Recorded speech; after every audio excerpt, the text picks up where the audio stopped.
जय श्री कृष्णा जी। आपके अपने चैनल धर्म साधना में आपका बहुत बहुत स्वागत है। माँ भगवती दुर्गा की कृपा सदैव आप और आपके समस्त परिवार पर बनी रहे। दोस्तों, बात करेंगे आज की वीडियो में देव उठनी एकादशी के बारे में। देव उठनी एकादशी जो कि कार्तिक मास के शुक्ल पक्ष में आती है। इस दिन भगवान श्री हरि विष्णु की विधि विधान से पूजा करने से समस्त प्रकार की कामनाएं पूर्ण हो जाती हैं और समस्त प्रकार के पाप कर्मों से मुक्ति मिल जाती है। ऐसा कहा जाता है कि अगर आप पूरे वर्ष में कोई भी एकादशी का व्रत नहीं करते हैं और मात्र देव उठनी एकादशी का व्रत आप करते हैं तो भी आपको पूरे वर्ष की एकादशी व्रत करने का फल प्राप्त हो जाता है। कारण ये है कि आज के दिन भगवान श्री हरि विष्णु पूरे 4 महीनों की योग निद्रा के बाद जागृत अवस्था में आते हैं। इसीलिए इस एकादशी को देव उठनी एकादशी कहते हैं। आषाढ़ मास की देवशयनी एकादशी से प्रारंभ होकर और देव उठनी एकादशी तक ये पूरे 4 महीने, जिसे चातुर्मास कहा जाता है, इन 4 महीनों में भगवान श्री हरि विष्णु योग निद्रा की अवस्था में होते हैं और इसीलिए इन 4 महीनों में चातुर्मास के दौरान किसी भी प्रकार का शुभ और मांगलिक कार्य वर्जित है। जैसे कि विवाह, मुंडन, गृह प्रवेश या फिर नामकरण, मतलब 16 संस्कारों में जो भी शुभ संस्कार होते हैं, जो भी मांगलिक कार्य होते हैं, सनातन धर्म में उन सभी कार्यों को वर्जित माना गया है चातुर्मास के दौरान। तो जब भगवान श्री हरि विष्णु जागृत अवस्था में आते हैं देव उठनी एकादशी के दिन, तो विधि विधान से उनकी पूजा की जाती है, व्रत धारण करते हैं और शालिग्राम और तुलसी जी का विवाह संपन्न करते हैं। इसके बाद से सभी शुभ और मांगलिक कार्य सनातन धर्म में प्रारंभ हो जाते हैं। तो आज की वीडियो में आप जानेंगे कि साल 2025 में देव उठनी एकादशी कब है, एकादशी की तिथि कब प्रारंभ हो रही है, कब समाप्त हो रही है, व्रत हमें कब धारण करना है और व्रत के पारण करने का यानी कि व्रत खोलने का शुभ मुहूर्त क्या है।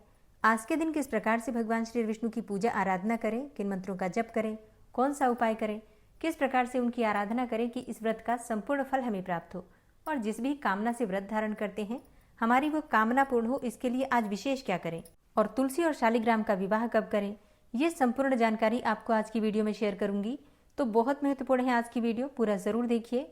वीडियो अच्छी लगे तो लाइक भी जरूर कीजिए, क्योंकि आपके लाइक्स, आपके कमेंट्स मेरे लिए बहुत महत्वपूर्ण होते हैं, क्योंकि ये एकमात्र जरिया है जिनसे मुझे पता चलता है कि आपको ये वीडियो अच्छी लगती है और आपके लिए ये वीडियो उपयोगी है। तो अगर वीडियो अच्छी लगे तो लाइक तो ज़रूर ही किया कीजिए। बात करते हैं सबसे पहले कि एकादशी तिथि कब प्रारंभ हो रही है, कब समाप्त हो रही है और देव उठनी एकादशी साल 2025 में कब है। देखिए, कार्तिक मास की शुक्ल पक्ष की एकादशी तिथि प्रारंभ हो रही है 1 नवंबर 2025 को सुबह 9:11 पर और एकादशी तिथि का समापन होगा 2 नवंबर को सुबह 7:31 पर। ऐसे में व्रत कब धारण करें? देखिए, एकादशी का व्रत जब हम धारण करते हैं तो सूर्योदय कालीन एकादशी आवश्यक होती है। तो ऐसे में 2 नवंबर 2025 को सूर्योदय कालीन एकादशी की तिथि हमें प्राप्त हो रही है।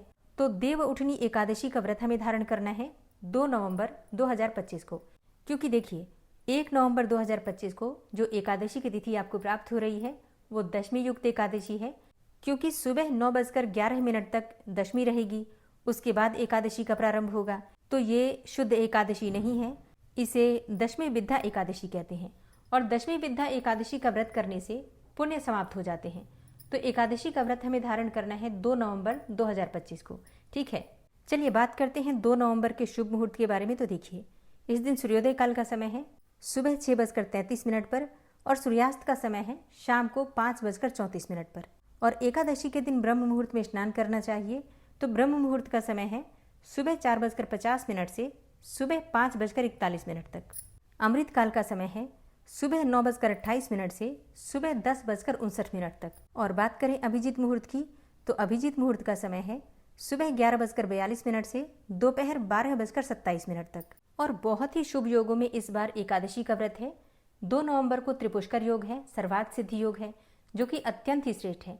मैं आपको हर बार बताती हूँ, जब भी त्रिपुष्कर योग लगता है और हम कोई भी शुभ कार्य करते हैं तो हमें उसका 3 गुना फल प्राप्त होता है। चाहे आप मंत्र जप करते हैं, कुछ दान करते हैं, पुण्य कर्म करते हैं, पूजा पाठ करते हैं, कोई खरीदारी करते हैं या फिर कोई नया कार्य प्रारंभ करना चाहते हैं, तो इन सभी कार्यों का जो फल होता है वो 3 गुना होकर आपको प्राप्त होता है। और त्रिपुष्कर योग का प्रारंभ हो रहा है सुबह 7:32 पर 2 नवंबर को और समापन होगा शाम को 5:03 पर। तो सुबह से शाम तक त्रिपुष्कर योग है। आप कोई भी शुभ कार्य करना चाहते हैं तो कर सकते हैं, कोई भी खरीदारी करना चाहते हैं तो कर सकते हैं। जैसे कि अगर आप कोई भी धातु खरीदते हैं, सोना चांदी इत्यादि, या प्रॉपर्टी खरीदना चाहते हैं, वाहन खरीदना चाहते हैं, तो ये दिन आपके लिए सर्वाधिक श्रेष्ठ है। 3 गुना फल आपको इस समय में प्राप्त होगा। और 2 नवंबर को शाम को 5:03 से 3 नवंबर को सुबह 6:37 तक सर्वार्थ सिद्धि योग रहेगा, जो कि अत्यंत ही श्रेष्ठ है। सर्वार्थ सिद्धि योग में हम कोई भी कार्य करते हैं तो उसमें हमें सिद्धि मिलती है, सफलता मिलती है।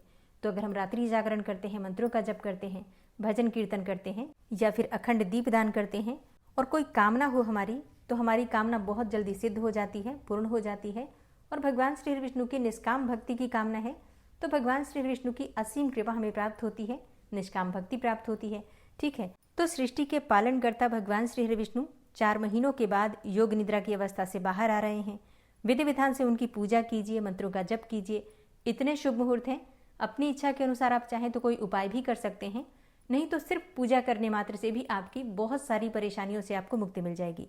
और कामना चाहे कोई भी हो, जब भगवान श्री विष्णु की असीम कृपा हमें प्राप्त होती है तो कोई भी कामना अधूरी नहीं रहती है, हर कामना संपूर्ण हो जाती है, पूर्ण हो जाती है। तो ये दिन बहुत महत्वपूर्ण है। अब जानते हैं कि तुलसी विवाह कब करना है। देखिए, शास्त्रों में कहा गया है कि जब भगवान श्री विष्णु जागृत अवस्था में आते हैं तो सबसे पहले हरिवल्लभा तुलसी की ही पुकार सुनते हैं।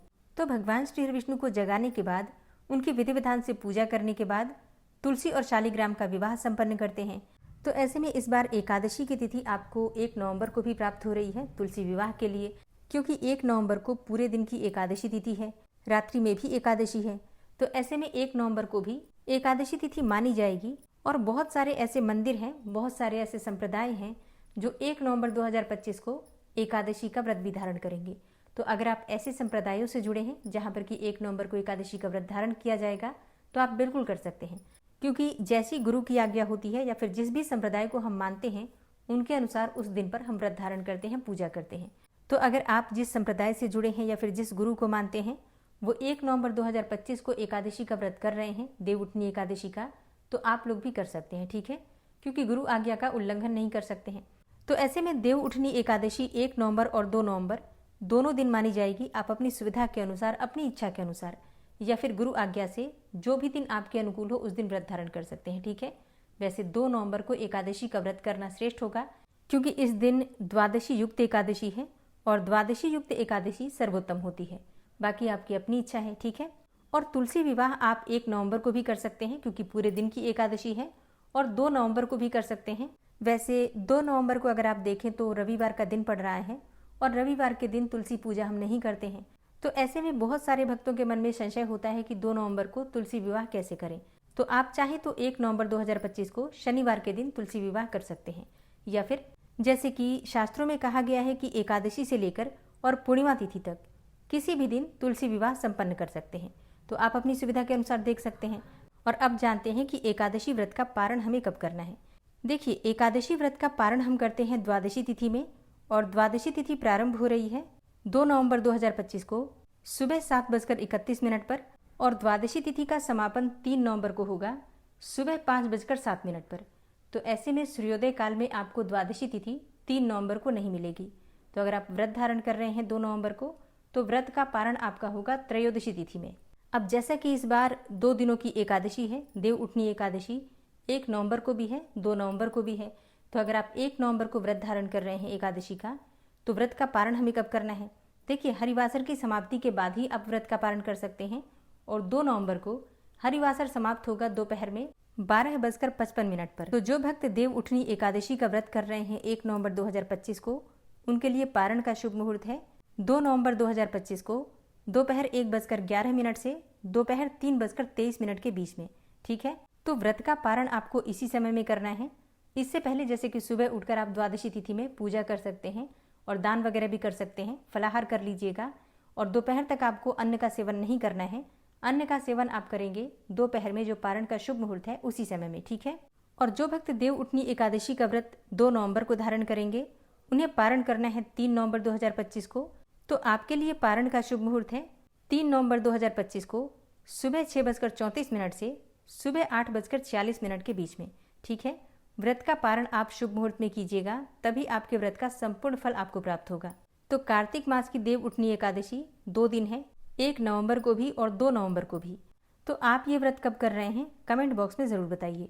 देवउठनी एकादशी व्रत की संपूर्ण पूजा विधि, तुलसी और शालिग्राम के विवाह की संपूर्ण विधि, ये सभी वीडियो आपको आगे मिलने वाली है, तो चैनल से जुड़े रहिए। मिलती हूँ मैं आपसे अगली वीडियो में, तब तक के लिए जय श्री राधे।